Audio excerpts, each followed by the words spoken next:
Alors, on va finir avec l'intérêt un petit peu de garder la diversité des gènes et des allèles. Donc on a déjà vu que il y avait un effet très intéressant de la F1, mais depuis des milliers d'années, on a toujours pris le plus beau taureau, le plus beau pied de maïs, le plus beau petit cochon pour faire sa descendance. Et en fin de compte, on a sélectionné involontairement certaines choses. Donc je vais repasser sur le livre pour vous montrer. Alors il faut que je repasse, clac, voilà, sur le livre, mais c'est un petit peu plus haut, pardon pour les yeux, voilà, cet effet d'étranglement qui est un petit document écrit en anglais, donc je vous laisse faire la traduction.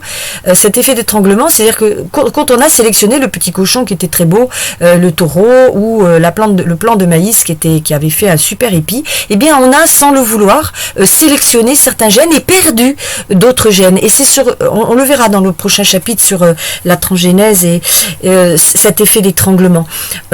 On l'a fait, mais on a perdu malheureusement des gènes. Alors maintenant, ce qu'on se rend compte, c'est que justement, on ne veut plus les perdre.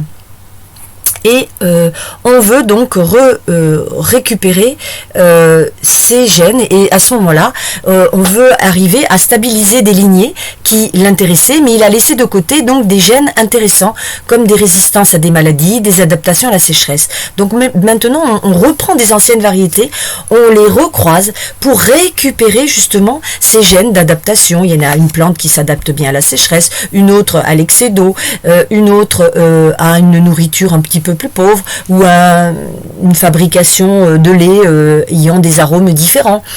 Donc ce que l'on veut faire dans l'avenir, c'est surtout ne pas uniformiser les gènes, parce qu'en cas de maladie sur une race, eh bien on perd la totalité de l'exemple. Donc on a le document 18, 19 et 20 qu'on va retrouver dans le livre.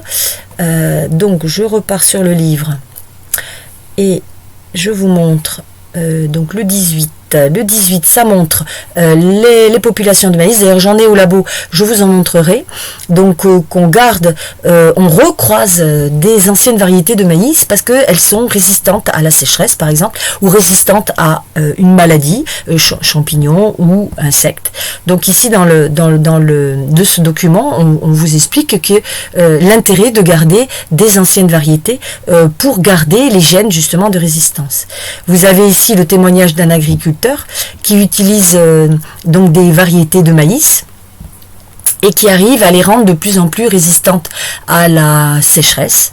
Et vous avez aussi un document, le 21, ici, celui de la chèvre, que l'on a sauvé, la chèvre de Lorraine, qui au début, donc en 2005, il n'y avait plus que 82 individus, et qu'on se retrouve avec 734 individus en 2015.